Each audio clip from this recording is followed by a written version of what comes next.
Okay, we've all heard those HOA horror stories, right? You know, the ones about forbidden paint colors or, I don't know, illegal garden gnomes. But what happens when the fight isn't about the rules themselves, but about, well, how long it takes to get an answer? This is a wild story about how one couple beat their HOA, and they didn't do it with a fancy lawyer, they did it with a calendar.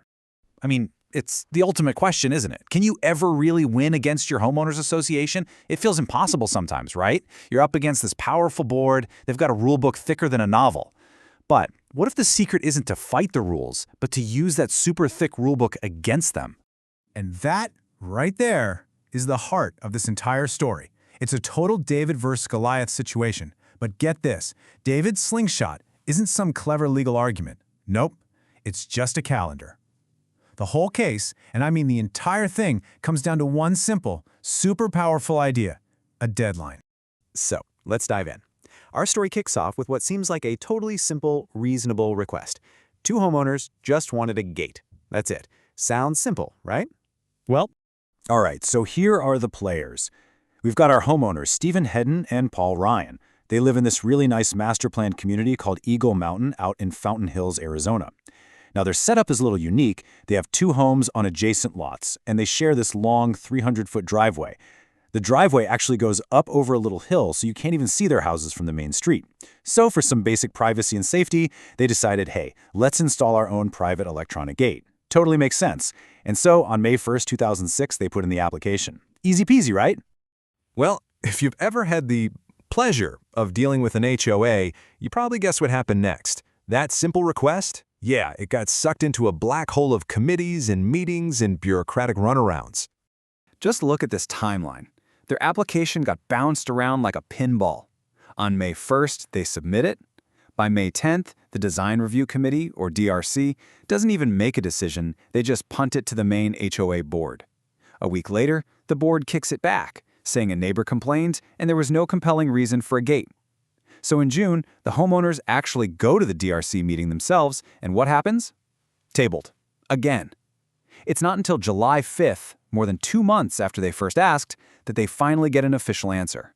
And that answer was a big, fat no. And this is where things get really frustrating, because the communication just completely fell apart. Later on, the HOA would claim that the homeowners needed to get these written waivers from their neighbors to even complete the application. But Hedden and Ryan? They testified that the word waiver never even came up in the meetings. All they were told was that their request was probably going to get denied anyway. And you don't have to take their word for it. Look at this. This is an email from the HOA's general manager sent just 2 weeks into the whole process. He flat out says it is highly unlikely that the requests will be approved. So before they even had a real chance to make their case, the writing was on the wall. It really feels like the HOA had already made up its mind. But while all this back and forth was happening, something was hiding in plain sight. It was buried deep, deep inside the HOA's own rulebook. And folks, this is the twist. This is the turning point of the entire story. Okay, quick sidebar for anyone not familiar. We need to talk about the CC&Rs. That stands for Covenants, Conditions, and Restrictions. Basically, it's the official rulebook, the Bible really, for any HOA. When you buy a house in one of these communities, you sign a contract agreeing to follow these rules. It covers everything from what color you can paint your house to, you guessed it, the exact procedure for getting new things approved. So the homeowners and their lawyer, they start digging through this massive document. And deep inside Eagle Mountain's rulebook, they found it. The one crucial sentence that was about to change everything. It had nothing to do with the gate or the neighbors or how it looked. It was all about the clock. And it all came down to this one number, 45. Just remember that number, because it's not a suggestion, it's not a guideline, it's a hard deadline, written into the HOA's own rules, and it is the key that's about to unlock this whole case. And here it is, Section 11.4 of their own CC&Rs.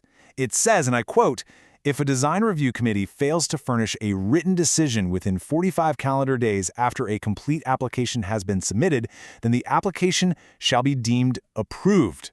Wow. I mean, it is crystal clear. If the committee doesn't give you a written yes or no in 45 days, you automatically win. The application is approved. The HOA literally put a timer on itself, and the homeowners were about to prove that time was up.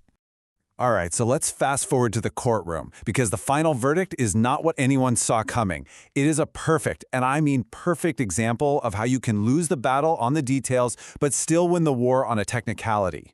Let's just do the math here. It's pretty simple. The homeowners put their application in on May 1st. That starts the 45-day clock. But the official written denial from the HOA, that didn't come until well into July. That's over 70 days later. I mean, they didn't just miss their own deadline. They blew right past it. And this is the wild part. The judge actually agreed with the HOA about the gate itself. He said, it probably was inconsistent with the community standards. So on the merits of the case, the homeowners would have totally lost. But, and this is the huge but, the judge ruled that the HOA broke its own procedural rule. And in the end, that was the only thing that mattered. The process beat the substance. And because of that massive procedural screw-up, the judge's hands were tied. He had to follow the rule book, just like everyone else. The verdict? The application for the gate is deemed approved. The homeowners got their gate, not because anyone liked it, but because the HOA simply failed to follow its own rules. So, what's the big lesson here? What do we all take away from this? Because this isn't just a quirky story about one gate in Arizona. No, this is a really powerful lesson for literally anyone who lives in a community with an HOA. So what did we learn? Well, first off, the rules apply to everybody, even the people making the rules. Second, the process can be way more powerful than the substance. A screw-up in procedure can completely change the outcome. And finally, and this is the big one, know your bylaws. Go read that thick, boring document you got when you closed on your house. You never know. There might just be a little bit of magic, a silver bullet hidden in the fine print. And that really leaves us with one final fascinating question to chew on. The homeowners won, right? They got their gate. They used the rules to their advantage. But was this really justice? Was it a win for homeowner rights? Or did they just find a clever loophole to get something that both the community and even the judge agreed probably didn't belong? What do you think? It's definitely something to think about.